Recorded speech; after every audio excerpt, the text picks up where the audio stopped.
August 1998.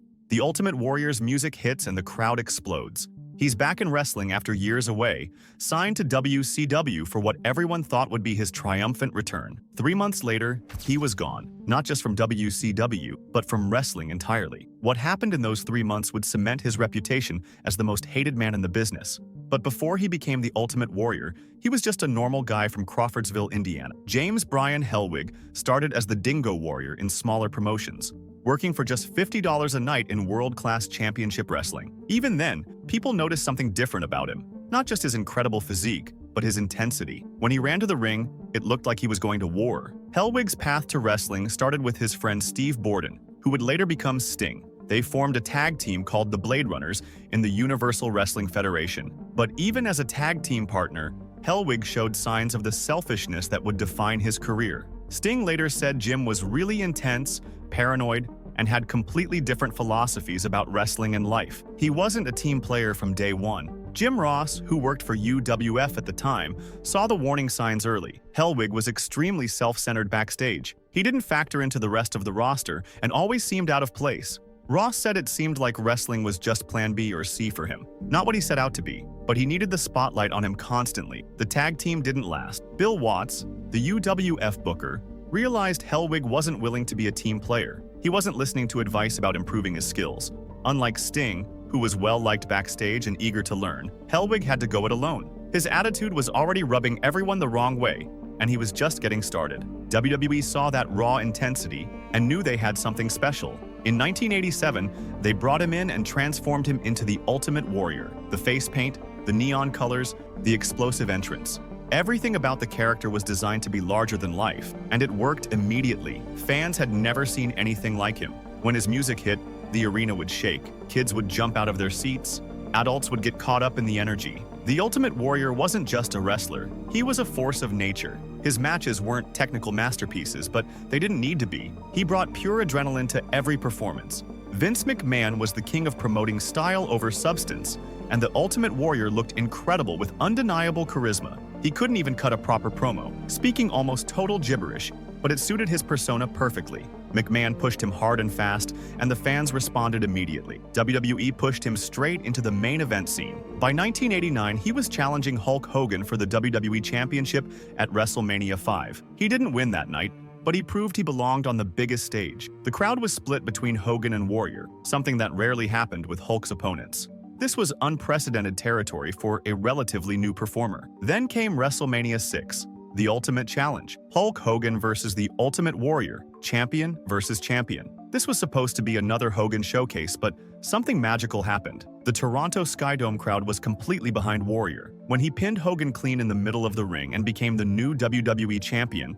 the building erupted like never before. This was Warrior's peak. He was the most popular wrestler in the world, the face of the biggest wrestling company on the planet. Kids wore his face paint to school. His merchandise flew off the shelves. He had everything a wrestler could want. The Ultimate Warrior was the only man allowed to pin Hulk Hogan cleanly, 1, 2, 3, in the middle of the ring. The world was at his feet. But success changed him, and not for the better. Behind the scenes, Warrior was already showing signs of the ego that would eventually destroy his career. He started making demands about creative control, wanting to approve his opponents and decide how his matches would end. He thought his popularity made him untouchable. Other wrestlers started noticing his attitude. In the locker room, he kept to himself and didn't socialize with the boys. He acted like he was above everyone else. Veterans who had been in the business for decades watched this relative newcomer act like he owned the place. The writing was on the wall, but WWE was making too much money to care about backstage politics. The Ultimate Warrior had conquered WWE, but he was about to face his greatest enemy, himself. The first major warning sign came in August 1991, just hours before SummerSlam. The Ultimate Warrior was scheduled to face The Undertaker for the WWE Championship in the main event. Thousands of fans had bought tickets specifically to see him, but Warrior had other plans. He walked into Vince McMahon's office with a letter outlining his demands. He wanted everything that Hulk Hogan had, an equal contract, better travel arrangements, and complete creative control over his character. If WWE didn't meet his demands immediately, he wouldn't wrestle that night. This wasn't a negotiation. This was extortion, and he was holding the entire pay-per-view hostage. McMahon was quietly furious. You don't hold up the biggest show of the summer hours before it starts. You don't threaten to no-show a pay-per-view because you want a bigger payday. But Warrior didn't care. He knew WWE needed him more than he needed them, or so he thought. McMahon temporarily agreed to his demands just to get him to perform that night. The match happened, but backstage, something had changed forever. McMahon realized he couldn't trust Warrior.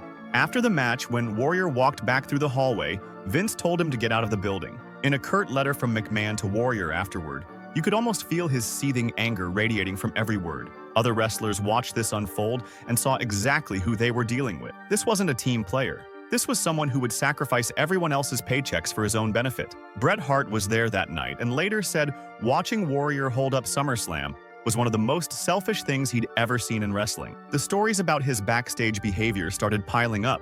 Wrestling is a tight-knit community, and word travels fast when someone isn't playing by the rules. Wrestlers would share stories about Warrior refusing to put people over, meaning he wouldn't lose matches to help build other stars. In wrestling, your willingness to lose is just as important as your ability to win. Jake Roberts was lined up to be Warrior's next challenger after SummerSlam. This was the moment Roberts had been waiting for his entire career. A main event run against the champion meant more money than he'd ever made. But when Roberts went to Warrior's locker room to discuss their upcoming program, he got a rude awakening. Roberts knocked on the door, and Warrior cut a promo on his ass. He told Roberts he didn't care about him or his family. If they were going to work together, Roberts had to be on time, couldn't miss any shots, and better not fail any drug tests. Warrior just stomped around the room in circles, never looking Roberts in the eyes, running the riot act before dismissing him entirely. This wasn't just unprofessional behavior, it was dangerous. Wrestling matches are carefully choreographed, and when one person goes off script, people can get hurt. Other wrestlers started refusing to work with Warrior because they couldn't trust him to stick to the plan or treat them with basic respect. The problems extended beyond just main event stars. Warrior's treatment of WWE employees became legendary for all the wrong reasons. He would walk past ring crew without acknowledging them. He treated referees like they were invisible. Security guards, camera operators, sound technicians, everyone was beneath him in his mind. Pat Patterson, one of WWE's most respected agents who had helped create some of the greatest storylines in wrestling history, tried to work with Warrior on his matches. But Warrior didn't want advice or suggestions. He wanted everyone to accommodate his vision, even when his vision made no sense from a storytelling perspective. Bobby Heenan, the legendary manager and announcer, had particular disdain for Warrior's attitude. Heenan said Warrior wasn't raised as a wrestler and wasn't in the business because he loved wrestling. He was just a guy who worked out and thought this was easy money. Once the bell rang, it was over. He looked clumsy and wouldn't listen to basic instructions. The breaking point came when Warrior started refusing to follow basic company policies. WWE had rules about promotional appearances, media interviews, and fan interactions that every other wrestler followed. Warrior decided he was above company policy entirely. By late 1991, WWE was already planning for life after Warrior. They couldn't build their future around someone who might walk out at any moment over contract disputes. They couldn't trust their biggest storylines to someone who changed his mind whenever he felt like it. The Ultimate Warrior had reached the mountaintop, but he was about to learn that staying there required more than just intensity and championships. It required respect from your peers, trust from management, and understanding that wrestling success comes from lifting others up, not just yourself. After his WWE departure, Warrior spent years in wrestling exile. But in 1998, WCW came calling with a massive contract offer. Eric Bischoff was desperate to compete with WWE's Monday Night Raw, and he thought bringing back the Ultimate Warrior would be the perfect shock to the system. He was wrong. Warrior's WCW debut at Fall Brawl 1998 seemed promising. The crowd went wild when his music hit. For a moment, it felt like the old magic was back. But behind the scenes, problems started immediately. Warrior showed up to his first creative meeting with a list of demands that made his WWE requests look reasonable. He wanted complete creative control over his character. He wanted to approve every opponent. He wanted his own dressing room, separate from all other wrestlers. He wanted his entrance music to play longer than anyone else's. These weren't negotiations. They were ultimatums from day one.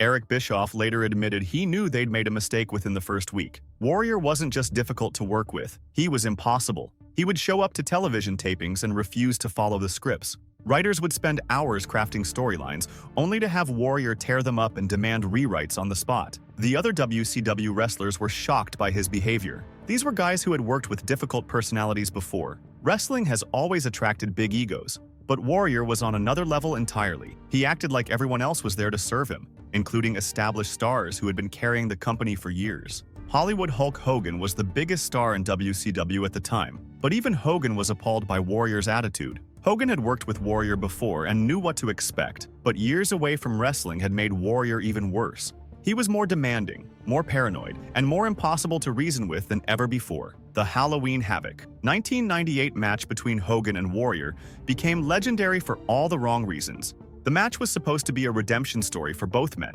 a chance to recapture their WrestleMania 6 magic. Instead, it became a disaster that exposed everything wrong with Warrior's approach to wrestling. During the match, Warrior went completely off script. The planned finish involved a specific sequence that would set up future storylines and make both men look strong. But Warrior decided he didn't like how it made him look, so he changed everything in the middle of the match. Hogan, being the professional he was, tried to adapt, but the match fell apart completely. Backstage after the match, the WCW locker room was buzzing with anger. Veteran wrestlers who had been in the business for decades couldn't believe what they'd just witnessed. You don't change the finish of a pay-per-view main event because you feel like it. That's not how wrestling works, and everyone knew it except Warrior. Kevin Nash was there that night. Nash had seen plenty of backstage politics during his career, but he said Warrior's behavior was unlike anything he'd experienced. Nash later described Warrior as someone who didn't understand that wrestling was a collaborative art form. Warrior thought it was all about him, and everyone else was just there to make him look good. The problems got worse from there. Warrior would miss television tapings without explanation. He would show up late to house shows, keeping fans waiting. He would refuse to work with certain opponents because he didn't think they were worthy of sharing the ring with him. WCW was paying him millions of dollars to be a team player, and he was acting like a spoiled child. Then came the infamous trapdoor incident. During a match on Monday Nitro, Warrior was supposed to disappear through a trapdoor in the ring as part of a supernatural storyline. But something went wrong with the timing, and Warrior fell through the stage awkwardly, looking foolish on live television. Some people thought it was an accident.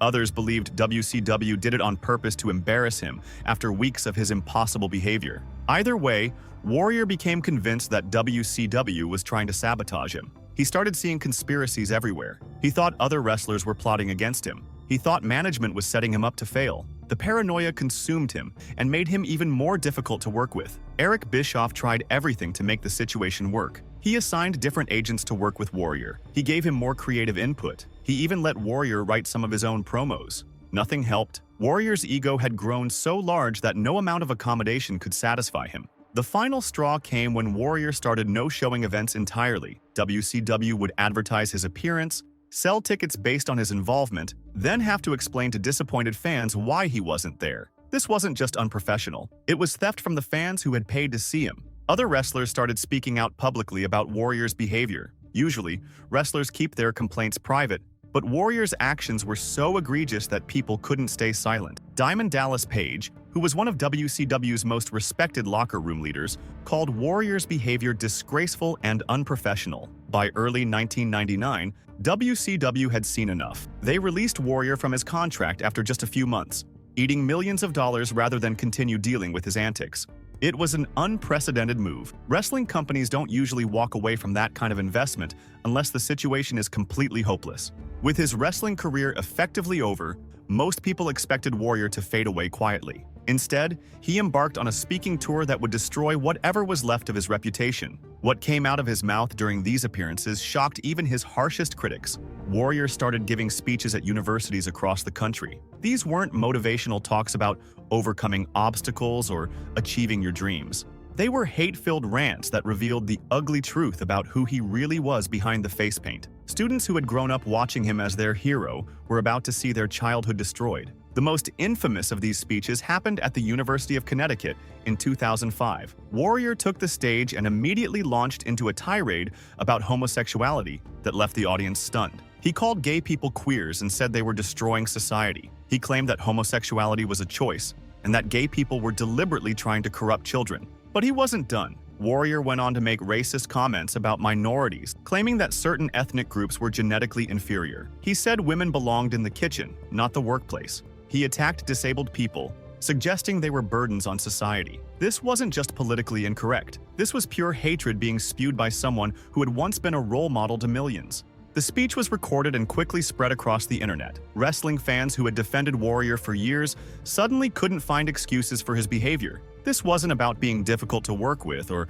having a big ego. This was about being a fundamentally hateful person who used his platform to spread bigotry. WWE immediately distanced themselves from Warrior's comments. They removed his merchandise from their website. They stopped mentioning his championship reigns in their historical packages. For a company that had built their legacy on larger-than-life characters, Warrior had become too toxic to acknowledge. Other wrestlers who had worked with Warrior started speaking out about experiences they'd kept private for years. Mick Foley, who was known for being one of the nicest people in wrestling, revealed that Warrior had made homophobic comments to him backstage. Foley said he'd never forgotten how uncomfortable those conversations made him feel. The gay wrestling community was particularly hurt by Warrior's comments. Wrestling had always struggled with acceptance of LGBTQ performers, and Warrior's hate speech made things worse. Pat Patterson, who had been closeted during most of his WWE career, said Warrior's words were like a punch to the gut. Warrior's speeches got worse over time. He started incorporating conspiracy theories about government control and racial superiority. He claimed that certain ethnic groups were plotting to destroy America. He said the media was controlled by a secret cabal trying to promote homosexuality. These weren't the ramblings of someone having a bad day. This was systematic hate speech. At one particularly disturbing appearance, Warrior said, "Queering doesn't make the world work," whatever that meant. He went on to attack what he called physically repulsive butch dykes and described gay men in the most degrading terms possible. The audience sat in stunned silence as their childhood hero revealed himself to be a monster. The wrestling community began to understand that Warrior's backstage behavior had never been about ego or money. It had been about his fundamental belief that he was superior to everyone around him. His refusal to work with certain wrestlers suddenly made sense when you realized he genuinely believed some people were beneath him. Legal troubles started piling up. Warrior was sued by several promoters for breach of contract. He owed money to former business partners. His personal life was falling apart as friends and family members distanced themselves from his toxic views. The man who had once made millions of dollars was struggling financially because no one wanted to associate with him. Former WWE wrestlers organized informal boycotts of any event that featured Warrior. They would refuse to appear on shows if he was booked. Independent promoters learned that having Warrior on their card would drive away other talent, making it impossible to put together quality events. The internet wrestling community turned against him completely. Message boards that had once debated his in-ring abilities now focused entirely on his hateful comments. Fan sites dedicated to his career shut down, rather than continue promoting someone who had revealed himself to be so toxic. Warrior seemed to enjoy the controversy. He started a blog where he doubled down on his most offensive comments. He called his critics weak-minded sheep and claimed he was being persecuted for telling the truth. He positioned himself as a victim, which only made people angrier. His family relationships suffered tremendously. Former friends stopped returning his calls. Business associates cut ties completely. The isolation seemed to make him even more bitter and hateful. He was trapped in a cycle where his toxic behavior drove people away, which made him more resentful, which made his behavior worse. Wrestling historians began debating whether Warrior's contributions to the industry were worth remembering given his personal failings. Some argued that you could separate the performer from the person. Others said his hate speech had permanently tainted everything he had accomplished in the ring. The contrast between his wrestling character and his real personality became impossible to ignore. The Ultimate Warrior had been a hero who fought against evil and injustice. Jim Hellwig was revealing himself to be everything that character had supposedly opposed. It was like discovering that Superman was actually a villain in disguise. By the late 2000s, Warrior had become a cautionary tale about how ego and hatred could destroy even the most successful career. He had gone from being one of wrestling's biggest stars to being completely unemployable in the industry he had once dominated. For over a decade, the Ultimate Warrior remained in wrestling exile. His toxic reputation had spread throughout the industry like wildfire. No major promotion would touch him. Independent shows couldn't afford the controversy. The man who had once headlined WrestleMania was completely shut out of the business he had helped define. But in 2013, something unexpected happened. WWE reached out to Warrior through intermediaries. The company was launching their new streaming service, the WWE Network, and they wanted to include historical content featuring all their former champions. That meant dealing with Warrior, whether they liked it or not. The initial conversations were tense. WWE executives made it clear that any potential return would come with strict conditions. Warrior would have to tone down his controversial rhetoric. He would need to make public apologies for his past statements. Most importantly, he would have to prove he could work with others without causing problems. Triple H, who was now WWE's Executive Vice President of Talent Relations, led the negotiations. Triple H had never worked directly with Warrior during his peak years, but he knew the stories. Everyone in wrestling knew the stories. Triple H approached the situation like a hostage negotiation, carefully managing every detail to avoid disaster. WWE's motivation wasn't entirely financial. They genuinely wanted to heal old wounds and bring closure to one of wrestling's most complicated legacies. Vince McMahon, now in his late 60s, seemed interested in reconciling with former stars before it was too late. The business had taught him that holding grudges forever served no one. Warrior's first public appearance back in WWE came at a fan convention in 2013. The response was mixed. Some fans were excited to see their childhood hero return. Others protested his appearance, carrying signs referencing his hateful speeches. WWE security was on high alert, unsure how the crowd would react. During that convention appearance, Warrior seemed different. He was quieter, more measured in his responses. When asked about his controversial comments, he gave carefully crafted non-apologies that acknowledged hurt feelings without taking full responsibility. It wasn't perfect, but it was progress. Behind the scenes, WWE was monitoring every aspect of Warrior's behavior. They assigned handlers to stay with him at all times. They scripted his interviews word for word. They made it clear that one slip-up would end any chance of reconciliation. Warrior seemed to understand the stakes. The negotiations for his Hall of Fame induction took months. WWE wanted guarantees that Warrior would deliver an appropriate speech. They demanded to review his remarks in advance. They insisted on having backup plans if he went off script. The level of preparation was unprecedented for a Hall of Fame ceremony. Warrior's daughters played a crucial role in the reconciliation process. They had grown up hearing stories about their father's wrestling career, but they had also lived with the consequences of his toxic reputation. They encouraged him to make amends, not just for his legacy, but for their relationship with him. The announcement of Warrior's Hall of Fame induction in early 2014 sent shockwaves through the wrestling community. Some fans were thrilled to see their hero finally get recognition. Others were disgusted that WWE would honor someone with such a hateful past. The debate raged on social media for weeks. WWE handled the announcement carefully. They acknowledged Warrior's in-ring contributions while making it clear they didn't endorse his personal views.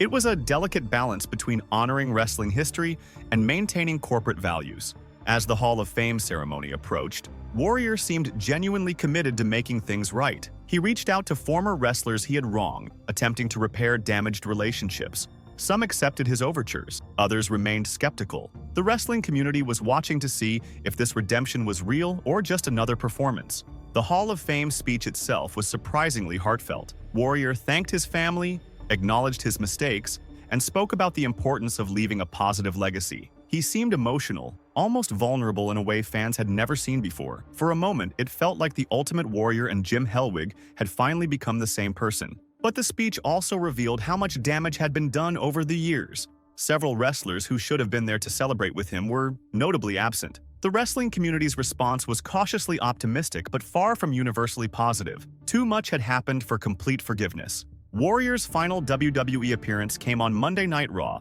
the night after his Hall of Fame induction. He delivered a promo that seemed to acknowledge his mortality, talking about how every man's heart eventually stops beating. It was an oddly prophetic moment that would take on greater meaning just hours later. On April 8, 2014, less than 48 hours after his Hall of Fame induction, the Ultimate Warrior collapsed in a hotel parking lot in Arizona. He was rushed to the hospital but pronounced dead from a heart attack. He was just 54 years old. The wrestling world was stunned. Warrior had finally seemed ready to make peace with his past, and now he was gone. The timing was almost too dramatic to believe. He had returned to WWE, been inducted into the Hall of Fame, and died within a week. The Ultimate Warrior's death created an impossible situation for wrestling fans and historians. How do you remember someone who gave you some of your greatest childhood memories but also revealed himself to be capable of such hatred? How do you separate the character from the person when they were supposedly the same individual? Wrestling has always been built on larger-than-life characters who embody certain values.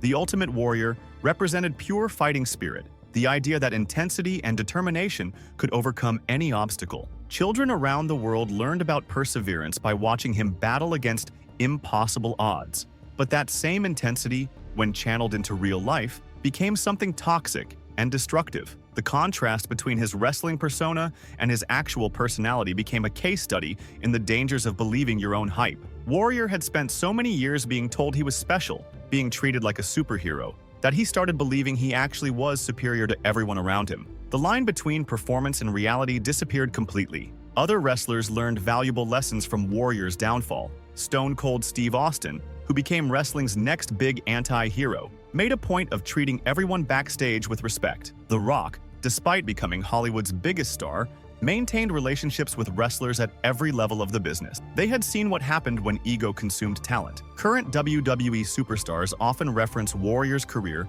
as both inspiration and warning. His matches showed them what pure charisma could accomplish in the ring. His backstage behavior showed them how quickly that same charisma could be destroyed by poor choices and toxic attitudes. The wrestling industry itself changed partly because of Warrior's example. Companies became more careful about the personalities they pushed to the top. They started including character clauses in contracts, giving them ways to remove problematic talent before situations spiraled out of control. Warrior's legacy influenced how wrestling does business today. Fan reactions to his death revealed the deep divisions his career had created. Social media was flooded with both tributes and angry responses. Some people shared memories of how his matches had inspired them as children. Others posted screenshots of his most hateful speeches, arguing that death didn't erase his toxic behavior. Wrestling podcasts and websites spent weeks debating his legacy. Some hosts argued that his in-ring contributions should be celebrated despite his personal failings.